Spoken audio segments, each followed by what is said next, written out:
Warning!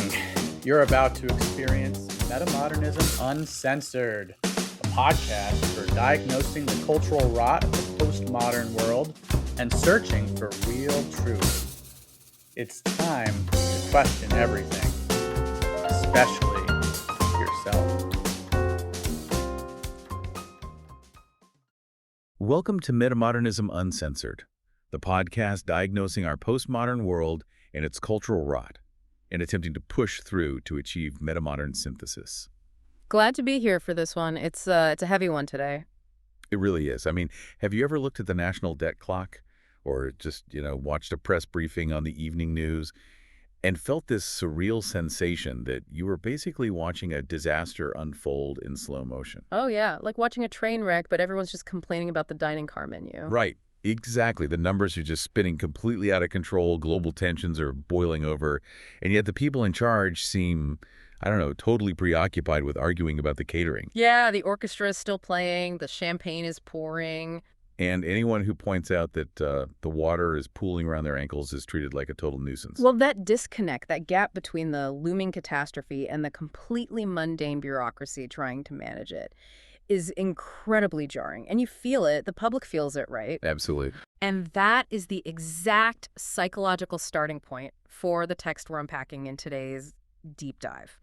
We are looking at this highly provocative, just really unyielding article from June 2026 by Sean Dempsey. Titled, "When Can We Get Underway, Dammit? The Opposition." Yes. And Dempsey basically looks at the economic data, observes the cultural reaction to it, and essentially declares that the ship is taking on water while the passengers are busy debating the dinner menu.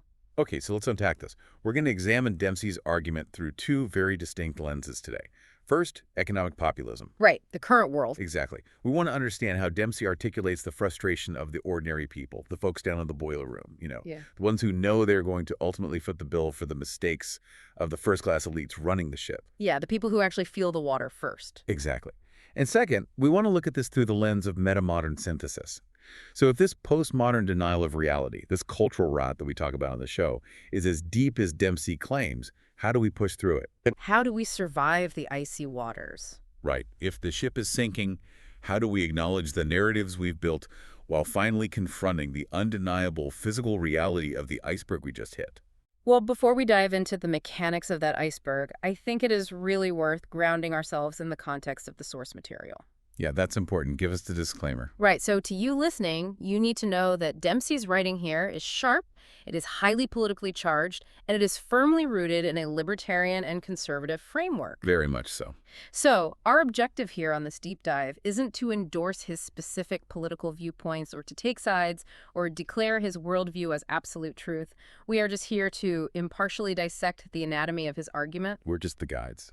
Exactly. We want to analyze the data he is looking at and really understand the underlying economic and cultural anxieties that are driving this massive populist wave you're seeing across the country. Yeah, we are examining the architecture of his warning. And he builds that architecture immediately with a really vivid scene from the RMS Titanic. It's a great opening. It really is. So the ship has just struck the ice. The hull is breached. This isn't some theoretical, spreadsheet projection. The physical damage is done. The water is rushing in. Right. But Dempsey focuses on the reaction of a specific respectable man in evening dress. When this guy feels the shudder of the collision, he isn't afraid. He doesn't go looking for a life vest. He's just annoyed. He's annoyed. He demands to know, quote, "When can we get underway, damn it?" Which is just, it's wild to think about. But what's fascinating here is how Dempsey maps that single historical reaction onto the psychology of our modern elite institutions. Yeah, he's diagnosing a very specific kind of hubris here, right? Exactly. This passenger assumes that a catastrophic collision with an iceberg is nothing more than a minor interruption to his personal schedule. Like a train delay. Right.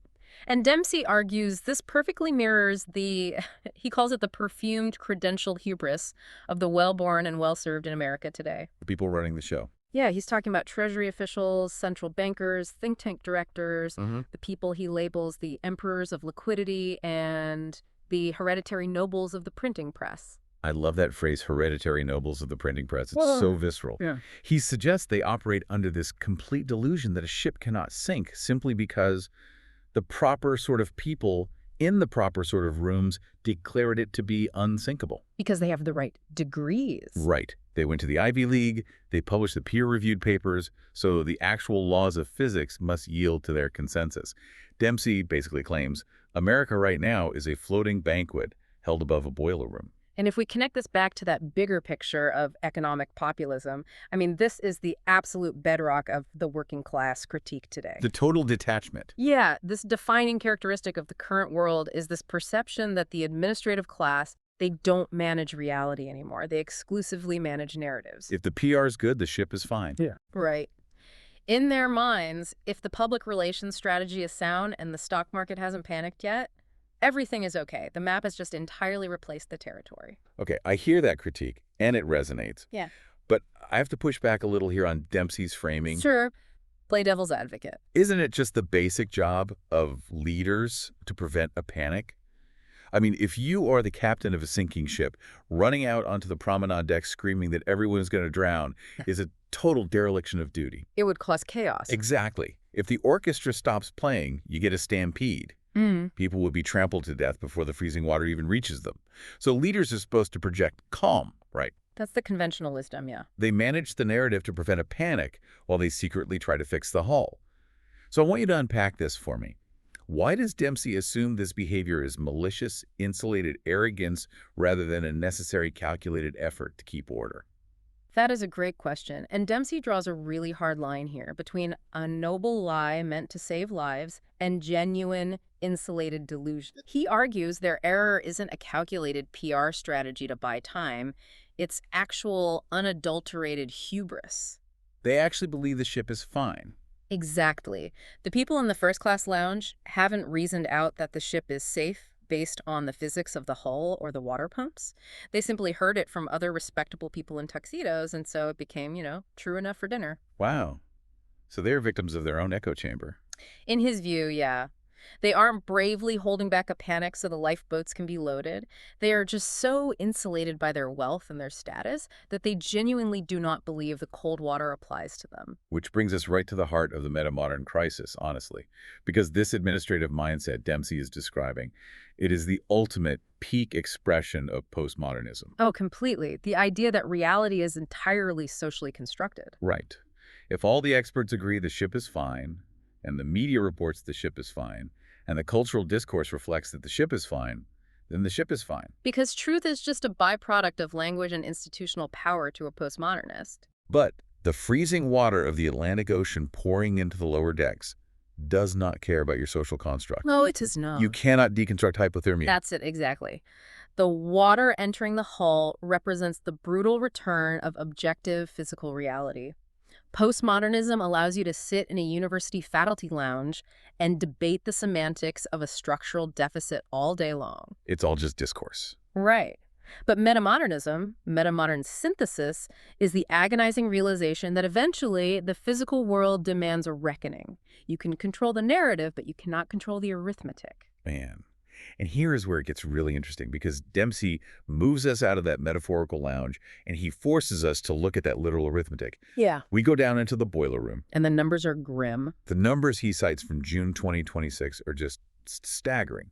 So he notes the gross national debt stood at $39.20 trillion. Trillion, with a T. With a T. And $31.60 trillion of that is held by the public. Which raises a really important question of scale, because human brains, we are simply not wired to comprehend the word trillion. Not at all. It's too big. Right. We hear it on the news so often it just becomes white noise. Oh, another trillion here, trillion there. So Dempsey breaks down the growth rate to force the reader to actually feel the momentum of this debt. He calls it the velocity of a slot machine. Yes. He points out that in just one single year leading up to June 2026, the debt rose by $2.2 trillion. Almost $3 trillion in 12 months. Just absolutely wild. And over 5 years, it surged by $10.94 trillion. Okay, but he goes further than that, and this is the part that genuinely gave me anxiety reading it. He calculates the velocity down to the second. Yeah, the breakdown is terrifying. He says this debt is increasing at $8.19 billion every single day. That translates to $341.3 million an hour. Just burning through it. Over $5 million every minute. 5.69 million to be exact. And down to the second, $94,804.90 every single second. It's just hard to even process that. I want you, the listener, to just conceptualize that for a moment. While we are speaking right now, every time I take a breath, the government adds basically another $100,000 to the national tab. One Mississippi, that's $100 grand. Two Mississippi, another $100 grand. It creates this visceral image, right? Dempsey talks about how infants are essentially being assigned their lifelong share of this massive debt before they can even speak or taste or reason. They're born in the red. Deep in the red. And he backs up that velocity with the official projections from the CBO, the Congressional Budget Office. The priests of the paper temple, as he calls them. Right, and even their own numbers are dire. He points out that the projected federal deficit for 2026 was $1.9 trillion, and the CBO expects that annual shortfall to rise to $3.1 trillion by 2036. $3.1 trillion added in a single year. Yeah. And by that point, the gross debt is projected to hit $64 trillion. The debt held by the public will climb from 101% of GDP to 120%. Which completely blows past the previous records, right? Yeah, it surpasses the highs set during the total mobilization of World War II. Okay. But again, I have to put on the hat of the modern macroeconomic consensus here for a second to push back. Do it. We've heard these doomsday numbers for decades. I remember people freaking out when the debt hit $5 trillion. And yet, the sky hasn't fallen. Right. The doom is always just around the corner. Exactly. And a lot of highly credentialed economists argue that sovereign debt is fundamentally different from a household credit card. A country that issues its own fiat currency cannot technically go bankrupt because they can always just print the money to pay the bonds. The whole modern monetary theory argument. Right, MMT. They say the debt is just an accounting identity. It's a liability on the government's balance sheet, sure, but it's an asset in the private sector's bank account. If debt is just an asset held by someone else, and the government can literally create the currency it owes out of thin air, why does Dempsey insist this math is a fatal, inescapable breach in the hull? Well, Dempsey attacks that premise by focusing on the actual mechanics of the bond market, and specifically the cost of servicing that debt. The interest. Yes. He calls this the ocean charging rent. Oh, that's a great phrase. The ocean charging rent. It is, because yes, technically the government can print money, but the U.S. system currently operates by issuing treasury bonds, which pay interest to the bondholders. You don't get that money for free. Right, lenders want to return. Exactly. And Dempsey points out that the interest outlays alone reached $970 billion in 2025. $970 billion. Almost $1 trillion just on interest. And that was double what those levels were just 3 years prior in 2022. And just to be completely clear on the mechanics of this for you listening, that $1 trillion isn't paying for roads. It's not paying for the military or hospitals or schools. And it isn't even paying down a single cent of the $39 trillion principal. No, not at all. It is purely the fee for having borrowed the money in the first place. And that fee is cannibalizing the state. Dempsey notes that by the end of 2025, interest payments made up 18.5% of all federal revenues. Almost a fifth of every tax dollar. Right. And the CBO projects that by 2036, interest will devour 25.8% of all revenues. That's over a quarter of every tax dollar collected doing nothing but servicing past borrowing, or, 4.6% of the entire GDP. So if you try to print your way out of that. Exactly. If you print money to pay that interest, you dilute the value of the currency, which causes inflation. That forces the central bank to raise interest rates to fight the inflation, which makes the next round of borrowing even more expensive. It's a doom loop. It is a mathematical death spiral. The structural integrity of the ship fails not because they physically ran out of paper to print money, but because the interest mechanics crush the productive capacity of the actual economy. So if the math is this aggressively hostile to our survival, how are we still afloat right now? Why hasn't the market completely collapsed? Well, Dempsey argues we are surviving purely on what he calls monetary sorcery and the deliberate illusion of language. The postmodern language games again. Exactly. This is a really crucial pivot in his argument. He moves from the accounting ledger to the philosophy of linguistics. He argues the ship stays afloat primarily due to the special dispensation of the U.S. dollar functioning as the global reserve currency. Right, because global trade particularly commodities like oil, is predominantly priced in dollars. Foreign nations literally need our paper to participate in the global economy, They don't have a choice. which creates this massive artificial demand for our currency that other nations simply don't enjoy. Dempsey cites IMF data from the fourth quarter of 2025 showing the U.S. dollar share of global foreign exchange reserves was at 56.77%. It's completely dominant. Right, dominant, but as he points out, not immune from desecration. Yeah, it's an exorbitant privilege, but Dempsey warns it is not a permanent law of nature. He points out that the M2 money stock, which for context is a broad measure of the total amount of money in the economy, so cash, checking deposits, easily convertible savings, that stood at $23.02 trillion in May 2026. 23 trillion just swishing around. Right. He argues we are stretching the elasticity of that reserve status to its absolute breaking point. Which brings us back to the linguistic gymnastics. To keep the public from panicking about this massive, unprecedented expansion of the money supply, Dempsey argues the elites have entirely redefined the economic vocabulary. They just changed the dictionary. They really did. Yeah. So a deficit is no longer a shortfall, it is an investment. Debasing the currency isn't inflation, it is supporting aggregate demand. And dumping trillions of newly printed dollars into the system isn't considered poison, it's simply providing liquidity. Let's translate that jargon for a moment because it's exactly how the sleight of hand works. Liquidity in financial terms just means cash is easily available. Sounds great, right? Who doesn't want liquidity? Exactly. It sounds like a glass of water. But when a central bank provides liquidity during a crisis, it is often just a highly sanitized way of saying they are creating money out of thin air to buy up government debt that the open market refuses to purchase. They are monetizing the debt. Yes. They mask the monetization behind these technical, benign-sounding terms. And Dempsey synthesizes the warnings of three major historical economists to expose this trick. Oh, I love this part. Let's break down how he uses these three, because Keynes, Friedman, and Hayek represent very different schools of economic thought. But Dempsey somehow unifies them into this single, cohesive indictment. He starts with John Maynard Keynes. Now, Keynes is usually held up as the patron saint of deficit spending, right? Right, the guy who says the government should step in and spend when the economy slows down. Exactly. But Dempsey points to a very specific warning Keynes gave about inflation. Keynes observed that by a continuing process of inflation, governments can confiscate, secretly and unobserved, an important part of the wealth of their citizens. Secretly and unobserved, because it's a hidden tax. Exactly. When the government prints $1 trillion to pay its bills, they didn't magically create $1 trillion worth of new steel or grain or computer chips. I know new value was created. Right. They just created more paper claims on the exact same amount of stuff. Yeah. So the price of this stuff goes up.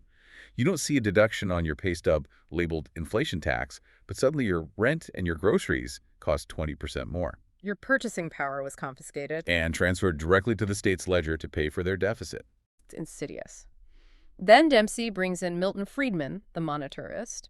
Friedman famously proved that persistent inflation is always and everywhere a monetary phenomenon. It's not greedy grocery store owners. Right. It doesn't come from greedy corporations or temporary supply chain glitches, at least not in the long run.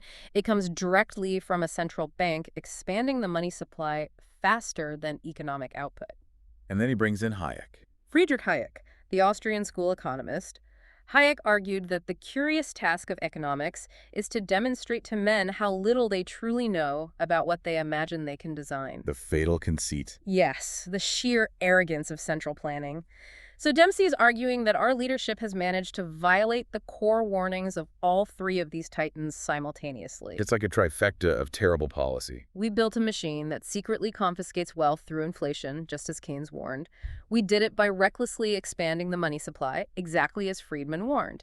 And the people managing this machine call their sheer ignorance expertise, perfectly illustrating Hayek's warning. Looking through our metamodern lens here, this manipulation of language calling inflation aggregate demand or money printing liquidity is the ultimate weapon of the postmodern era. Oh, without a doubt. If you control the terminology, you control the public's perception of reality.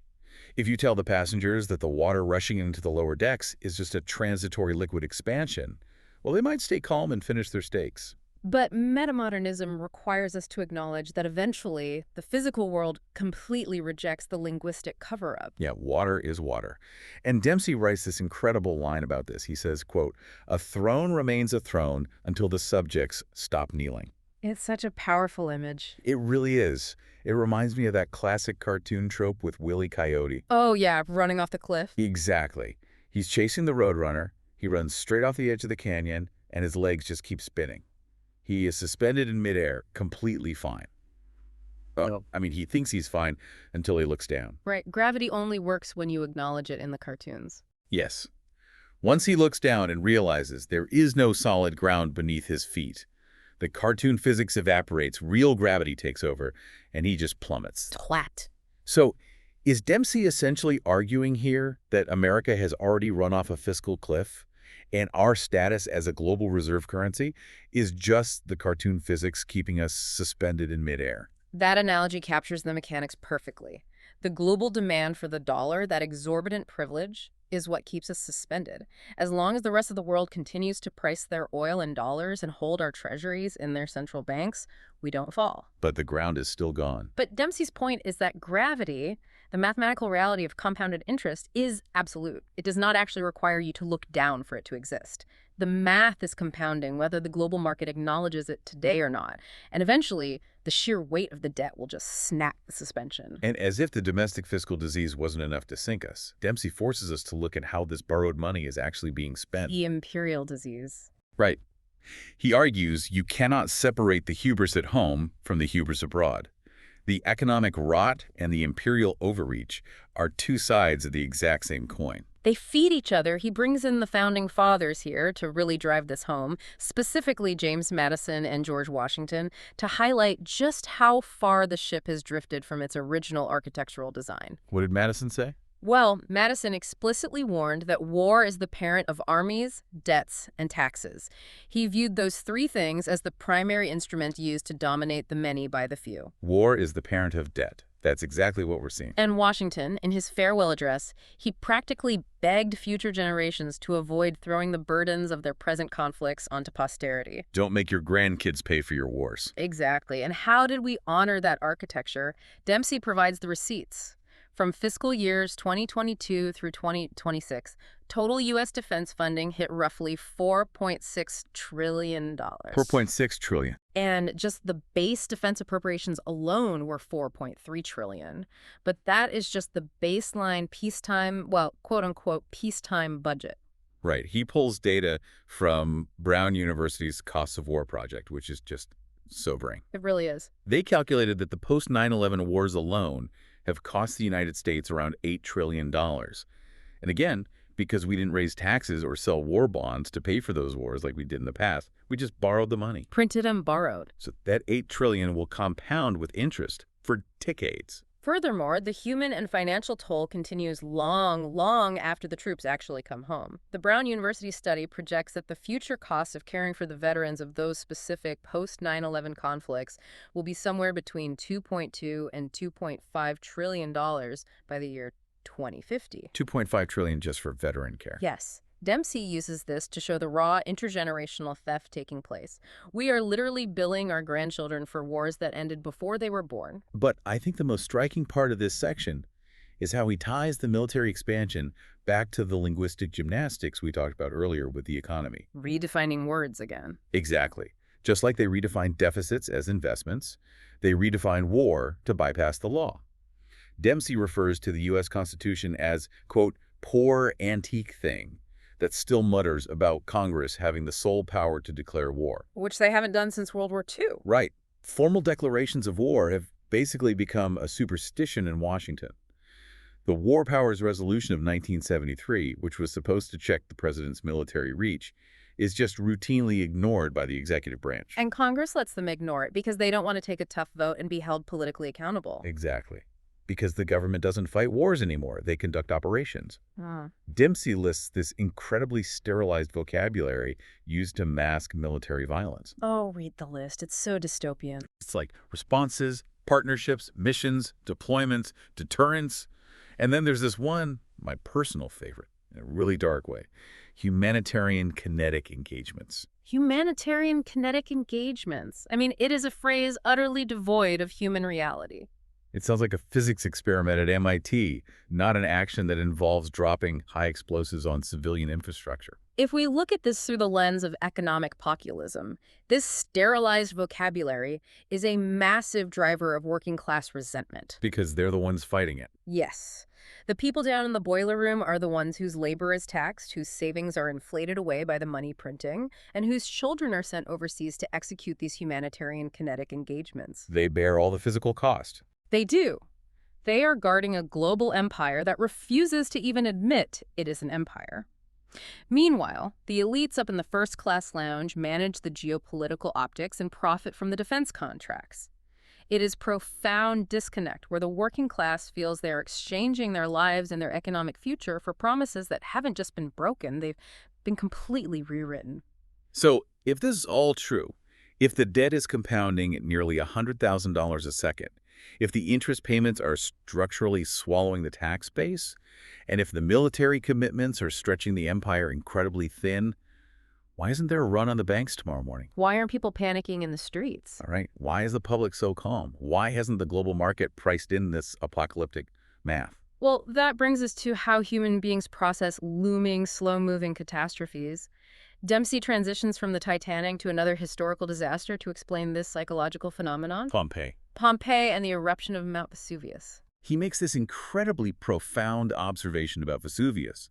He reminds us that the volcano didn't just magically appear on the horizon the morning it erupted in 79 AD. Right, it had been there forever. It had loomed over the city of Pompeii for centuries. It was a fixture of the skyline above the markets and the villas. People hung their laundry out with a view of it. The residents had warning signs. They experienced tremors. The ground literally shifted under their feet. Smoke periodically rose from the peak. But they didn't leave. No, because, as Dempsey notes, daily life possesses a dark genius for domesticating danger. He writes, quote, "Smoke becomes atmosphere, tremors become inconvenience, ash becomes weather, and the mountain becomes scenery until the day it becomes judgment." The mountain becomes scenery. That might be the single most powerful line in the entire text. It's brilliant. He is arguing that the $39 trillion debt, the undeclared forever wars, the persistent inflation, the decay of our institutions, we have simply domesticated all of it. We've normalized the abnormal. We are so accustomed to living in the shadow of this massive fiscal volcano that we have priced it in as normal weather. We assume it will never actually erupt simply because it didn't erupt yesterday. And to drive this point home, he provides a historical checklist of hubris to show that every great power believes its scenery is permanent right up until the moment it isn't. Yeah, walk us through that list. He notes the Greeks succumbed to hubris, the Romans to decadence, the British to imperial exhaustion, the Soviets to unreality, and Weimar Germany to currency collapse. I want to pause on those historical parallels for a second, because they aren't just academic buzzwords. No, they're very real mechanical failures. Think about British imperial exhaustion after World War II. They had technically won the war, they still had the massive global empire on paper, but the sheer cost of maintaining a global military presence on a shattered domestic industrial base forced them to devalue the pound sterling. The math caught up with them. The math eventually dictated the collapse of their empire. Or look at Weimar Germany in the 1920s.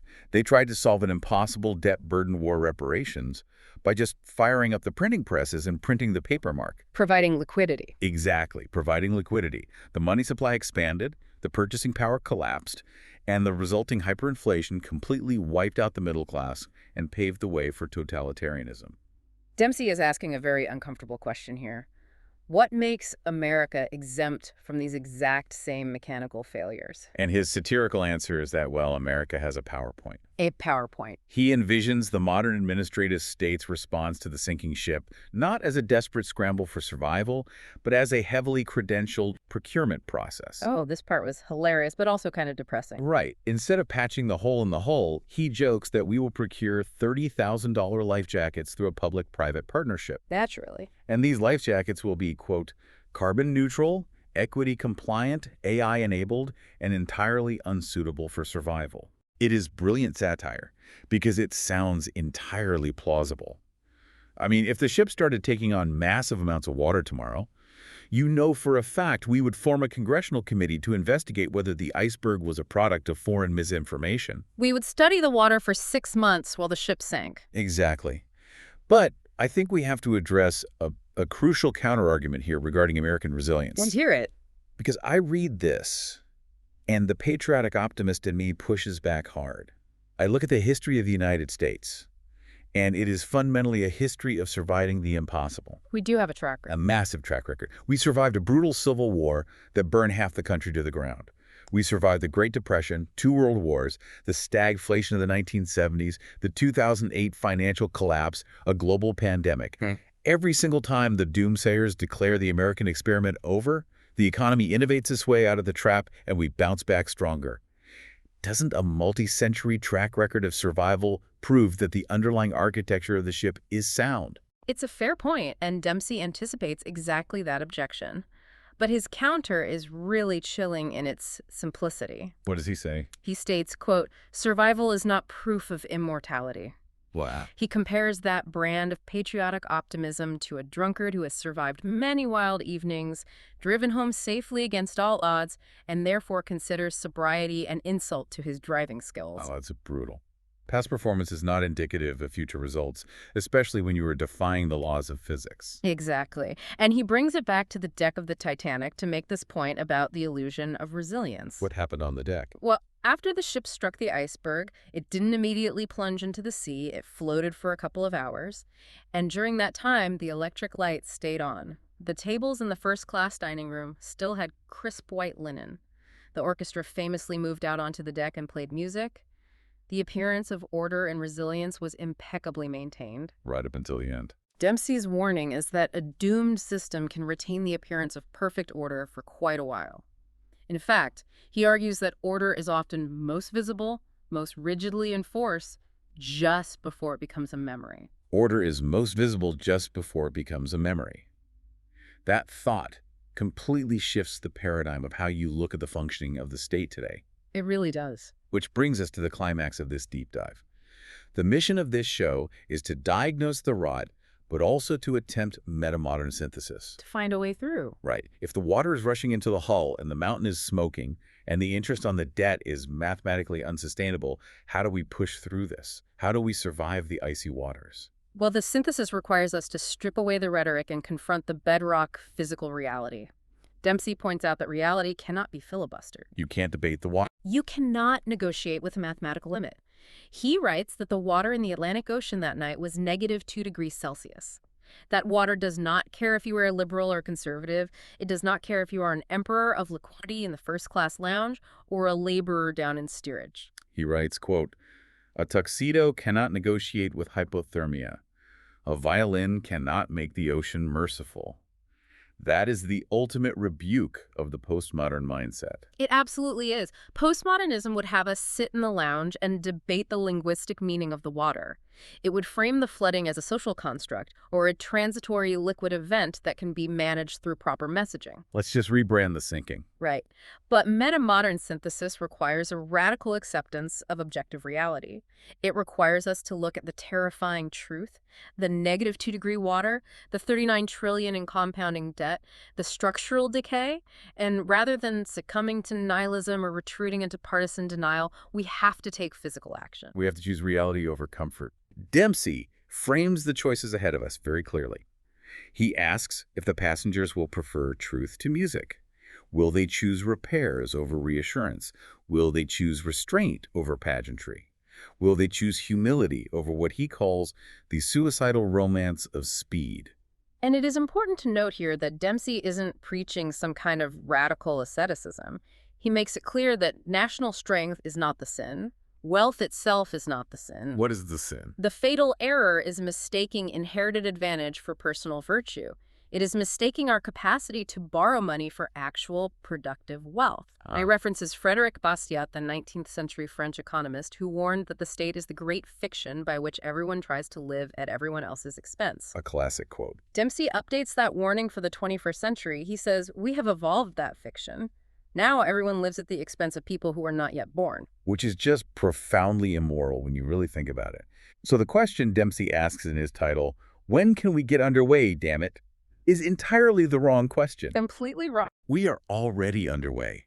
We are steaming ahead into the dark with permanent deficits and trillion-dollar interest payments. We don't need to get underway. We need to stop the engines. And the answer to this crisis will not come from the ballroom. The administrators have too much invested in the music continuing to play. Their whole identity is tied to the ship. Exactly. The push for repairs, the demand for truth, has to come from the people who are actually going to drown if the ship goes down. It has to come from below. So what does this all mean for you, the listener? I want you to conceptualize where you are sitting on this ship right now. Are you waiting for the credentialed experts to tell you that the structural deficit is just a temporary anomaly? Are you demanding that the orchestra play another tune so you don't have to hear the metal groaning below you? Or are you looking for a bucket? Exactly. Are you looking for a bucket? Because achieving metamodern synthesis here means acknowledging the complex systems we've built, but ultimately submitting to the physics of the water. Let's synthesize the arc of what we've covered today, because we've covered a lot of ground. Let's do it. We started by diagnosing the profound hubris of the administrative class. This arrogant assumption that their credentials grant them immunity from consequence. We then walked down into the boiler room and examined the inescapable gravity of $39.2 trillion in debt. Growing by nearly $95,000 every single second. Right, driven by interest payments that are structurally consuming the state. We broke down the monetary sorcery, how the expansion of the M2 money supply acts as a hidden tax, secretly confiscating wealth under the guise of providing liquidity. We linked that fiscal decay to the imperial disease, highlighting how undeclared wars and massive defense spending accelerate the drain on the working class. And finally, we explored the psychology of Pompeii, how we have domesticated this impending crisis, turning the smoking mountain of debt into everyday scenery. It is a severe, unrelenting diagnosis. Dempsey does not offer a comfortable off-ramp here. But before we conclude, we want to leave you with a final thought to mull over, a question directly inspired by Dempsey's assertion that, quote, the future has no lobbyist. We talked about the generations not yet born, the ones who are slated to inherit a projected $64 trillion national debt by 2036. Right. So think about this. If those future citizens, the ones who will bear the total weight of the interest, the inflation, and the consequences of our current policies, if they could somehow travel back in time to this exact moment and vote on the actions of our government today, how quickly do you think the music would stop? and what exactly would they demand we do with the ship today? A phenomenal question to leave off on. Thank you for joining us on this deep dive. Keep questioning the narratives, keep checking the math, and above all, keep a close eye on the scenery around you. We'll see you next time. Well, that was today's episode, Metamodernism Uncensored. Thank you for joining, and we'll see you again